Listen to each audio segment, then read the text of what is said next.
नमस्कार दोस्तों, आप सब लोग कैसे हैं। आशा करता हूँ आप सब लोग अच्छे होंगे। आज हम निफ्टी पर और कुछ स्टॉक्स पर नेक्स्ट वीक के लिए एनालिसिस और अपना व्यू देंगे कि निफ्टी किधर मूव कर सकता है। निफ्टी का क्लोजिंग अच्छा चल रहा है और ये स्ट्रक्चरली स्ट्रॉन्ग है। जैसा कि हम वीकली चार्ट पर देख पा रहे हैं, प्राइस जो है प्रीवियस वीक के हाई के ऊपर क्लोज हुआ है। इससे ये समझ में आ रहा है प्राइस स्ट्रॉन्ग है, स्ट्रक्चरली स्ट्रॉन्ग है, वीकली स्ट्रॉन्ग है, इसमें कोई डाउट नहीं है। डेली में देखते हैं, डेली में भी स्ट्रॉन्ग है। हम चार्ट को प्राइस एक्शन के बेस पे एनालिसिस करते हैं। ये एनालिसिस गलत भी हो सकता है। आप लोगों के लिए मैं एक अपना व्यू दे रहा हूँ। ये view just for education purpose है। डेली चार्ट पे अगर आप देख रहे हैं तो निफ्टी जो है स्ट्रॉन्ग है। फ्राइडे को गैप अप ओपन होके नीचे आने का प्रयास किया, बाद में मिड रेंज में क्लोजिंग दिया है। ठीक है, अब मंडे को क्या हो सकता है। मंडे को प्राइस या तो इस रेंज में खुलेगा, वीकली रेंज के भीतर, और खुलने के बाद किसी सपोर्ट को आकर सपोर्ट बनाएगा और वहाँ से रिवर्स हो सकता है।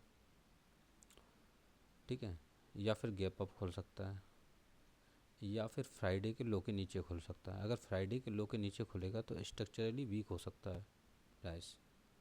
ऐसी कंडीशन में एक फॉल आ सकता है, पर अभी संभावना कोई नहीं है फॉल की। मंडे को प्राइस कहाँ खुलेगा वो डिसाइड करेगा प्राइस किधर जाएगा। ठीक है, ये तो हो गया निफ्टी के ऊपर व्यू। क्योंकि अगर हम इसको लोअर टाइम फ्रेम में देखते हैं तो लोअर टाइम फ्रेम में देखिए तो फ्राइडे में वेरी नैरो रेंज में ट्रेड हुआ है प्राइस। ठीक है, इसको हम कंसोलिडेशन कहते हैं। अप ट्रेंड में प्राइस अप ट्रेंड में है ना, देखिए हाई हाई बना रहा है। यहाँ के प्राइस ने ब्रेक थोड़ा रेस्ट किया है, एक तरीके से कह सकते हैं, कंसोलिडेट हुआ है। अब क्या है कि अगर फ्राइडे का हाई टूटता है, ठीक है, फ्राइडे का हाई टूटता है तो अपसाइड के लिए ही मूवमेंट होगा। ठीक है, और किसी भी रीजन से अगर गैप डाउन खुलता है तब भी पुट साइड में तो ट्रेड करने का मत सोचिएगा। अगर किसी सपोर्ट पर खुलता है या गैप डाउन खुलता है तो किसी जगह पर सपोर्ट बना के प्राइस ऊपर ही जाने की संभावना है। ठीक है, एक दिन में प्राइस वीक नहीं होता है। ठीक है, तो मंडे को देखिएगा, अगर गैप डाउन खुलता है तो मंडे को प्राइस क्या कर रहा है, उसी के बेस पे आप ट्यूसडे को ट्रेड कर सकते हैं। और ये तो निफ्टी पे भी हो गया। अगर प्राइस ऊपर की ओर ब्रेकआउट होता है या ऊपर गैप अप खुलता है और ये जो रेड लाइन है हमारा फ्राइडे का हाई है 25,267, यहाँ सपोर्ट बना कर प्राइस ऊपर चलना स्टार्ट करता है तो हम जो है अप साइड के लिए ही ट्रेड बनाएंगे, बाई साइड के लिए। या गैप डाउन खुला या नीचे खुला तो हम थोड़ा वेट करेंगे, देखेंगे प्राइस क्या चाह रहा है। हो सकता है कि यहाँ से सपोर्ट बना के ऊपर चला जाए 25,157 से 25,200 से।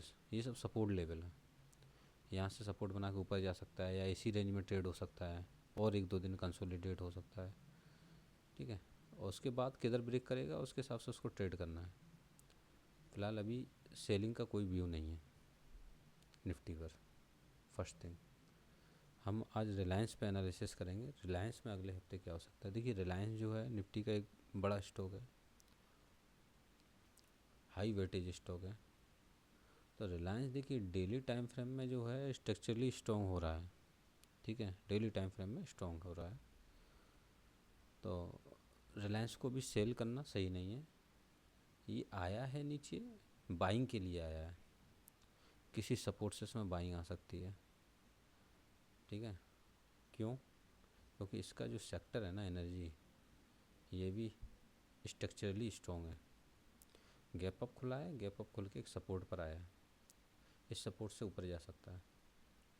ठीक है, कब जाएगा ये तो आने वाला समय बताएगा मंडे को प्राइस कहाँ खुल रहा है, मार्केट का कंडीशन क्या है, ग्लोबल मार्केट कैसे हैं, बहुत सारी कंडीशंस पर डिपेंड करता है मार्केट का ओपनिंग। और ये कोई नहीं बता सकता मार्केट कहाँ खुलेगा, ठीक है। मंडे को एक प्राइस बहुत छोटी नैरो रेंज में ट्रेड हुआ है, गैप अप खुला, उसके बाद जो है यहाँ सपोर्ट बनाने का प्रयास किया और क्लोजिंग जो है इस लेवल के ऊपर ही दिया है। ये जो हमारा वीक 1 है, जो हम वीक 3rd वीक में ट्रेड करेंगे, ये मान लीजिए आप अभी, ठीक है। हम कभी भी वीकली एनालिसिस करते हैं तो 2 वीक बैक का एनालिसिस करेंगे और 3rd वीक में ट्रेड करेंगे। इस तरीके से मैं 3rd वीक बोल रहा हूँ, सितंबर मंथ के हिसाब से ये 1st वीक है। तो पहले 2 वीक जो ट्रेड हो चुके हैं उनको अगर हम देखेंगे तो ये 1st वीक का हाई है, इसके ऊपर इसने क्लोजिंग दिया है, यहाँ सपोर्ट बनाने का ट्राई कर रहा है सेक्टर, ठीक है। अगर सेक्टर यहाँ सपोर्ट बना के ऊपर चलना स्टार्ट करता है तो ये जो है वीक 2 का हाई है, ठीक है, प्रीवियस वीक का हाई बोल सकते हैं इसको, आपके लिए सिंपल होगा। तो वहाँ एक रेंज रहेगा, इस रेंज में ट्रेड हो सकता है और इसको तोड़ेगा तो अपसाइड के लिए मूवमेंट आएगा। अभी रिलायंस का चार्ट अगर हम देखें इसी बेस पे, तो रिलायंस में देखिए क्या हो रहा है, थोड़ा डिटेल में देख लेते हैं।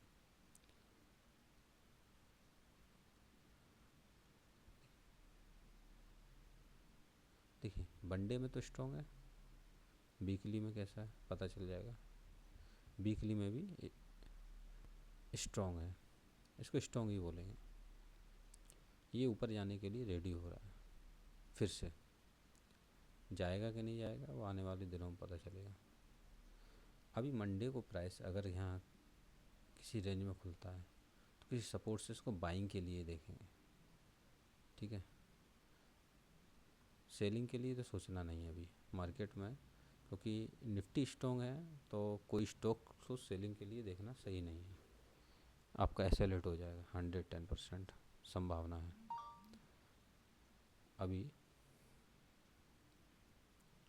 छोटे टाइम फ्रेम में अगर हम जाते हैं रिलायंस के मंडे के लिए, पोजिशनली तो ये बाइंग के लिए है, वीकली या मंथली बेसिस पे देखेंगे तो ये बाइंग के लिए है, किस सपोर्ट पे आता है तो बाइंग करिए। अब मंडे को क्या हो सकता है, देखिए फ्राइडे को क्या हुआ है, फ्राइडे को प्राइस एक रेंज के भीतर खुला है और खुलने के बाद उसी रेंज से जो है सेलिंग स्टार्ट हो गया, ठीक है, और यहाँ आके रुका है, किसी एक लेवल पे आके रुका है। इसका क्लोजिंग जो है ना वीकली के ऊपर है, वीकली रेंज के ऊपर है, वीक 1,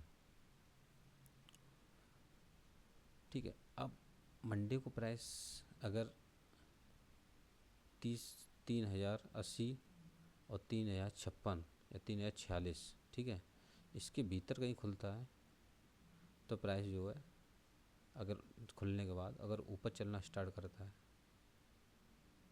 तो ये जो है बाइंग के लिए रहेगा। इन केस 3,056 3,046 का जो रेंज है इसके नीचे अगर प्राइस खुलेगा, ठीक है, तो इसको सेलिंग के लिए मत देखो, पर प्राइस ये ऊपर जाने की संभावना कम है फिर इस कंडीशन में, ठीक है। तो हो सकता है यहाँ से प्राइस किसी एक सपोर्ट पर आए, जैसे ये एक सपोर्ट लेवल है जो फ्राइडे को होल्ड करने का प्रयास किया है, यहाँ आ सकता है, अगर इसको तोड़ेगा तो फिर उसके नीचे सपोर्ट पे आ सकता है, ठीक है, पर संभावना कम है।